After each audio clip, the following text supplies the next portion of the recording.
Hello breaking చూస్తున్నాం. రానున్న assembly ఎన్నికలకు కాంగ్రెస్ సిద్ధమవుతోంది. ఈ నేపథ్యంలోనే ఈ ఎన్నికల్లో పోటీ చేసే అభ్యర్థుల ఎంపికపై పారదర్శకంగా వ్యవహరించనుంది. ఇందుకోసం పోటీ చేయాలనుకునే ఆశావాహుల నుంచి తెలంగాణ కాంగ్రెస్ సంస్థలను ఆహ్వానించింది.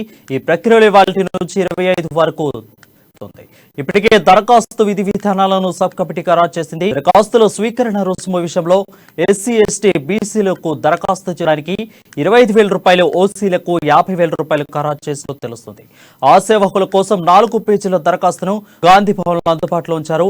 వ్యక్తిగత వివరాలతో పాటు ప్రస్తుత పార్టీలో గతంలో పార్టీకి చేసిన సేవ, ఇప్పటి వరకు పొందిన పదవులు, గతంలో ఎన్నికలు పోటీ చేసిన అనుభవం, ఎన్నికల్లో గెలుపు ఓటములు, క్రిమినల్ కేసులతో పాటు పోటీ చేయదలిచిన సెగ్మెంట్ తదితర అంశాలను దరఖాస్తులు పంచాల్సి ఉంటుంది.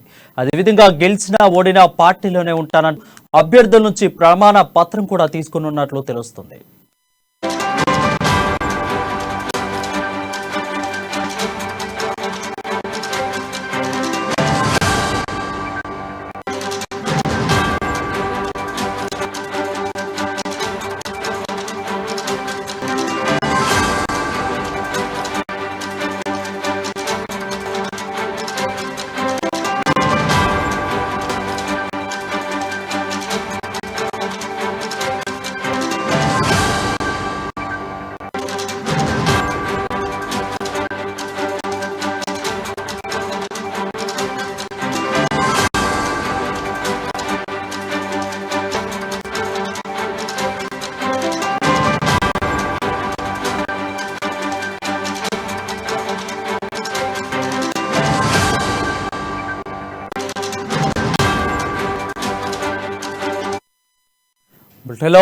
చూస్తున్నాం. రానున్న అసెంబ్లీ ఎన్నికలకు కాంగ్రెస్ పార్టీ సంసిద్ధమవుతోంది. ఎన్నికల్లో పోటీ చేసే అభ్యర్థుల అధికారంపై పారదర్శకంగా వ్యవహరించనుంది.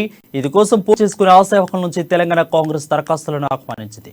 ఈ ప్రక్రియలో వాటి నుంచి ఈ నెల 25 వరకు కొనసాగుతుంది. ఇప్పటికే దరఖాస్తు విధి విధానాలను సబ్ కమిటీ ఖరారు చేసింది.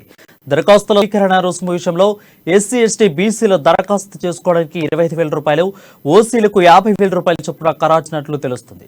ఆశావాహుల కోసం 4 పేజీల దరఖాస్తులు గాంధీ భవన్ లో అందుబాటులో వచ్చారు. వ్యక్తిగత వివరాలతో పాటు ప్రస్తుత పార్టీ హోదా, గతంలో పార్టీ చేసిన సేవ, ఇప్పటి వరకు పొందిన పదవులు, గతంలో ఎన్నికల్లో పోటీ చేసిన అనుభవం, ఎన్నికల్లో గెలుపోటములు, క్రిమినల్ కేసులు, కోర్టు శిక్షలతో పాటు పోటీ చేయదలిసిన సెగ్మెంట్ తదితర అంశాలను దరఖాస్తులు పొందుపరచాల్సి ఉంటుంది. అదేవిధంగా ఓడిన పార్టీలో ఉంటానంటూ అభ్యర్థుల నుంచి ప్రమాణ పత్రం కూడా తీసుకున్నట్లు తెలుస్తుంది.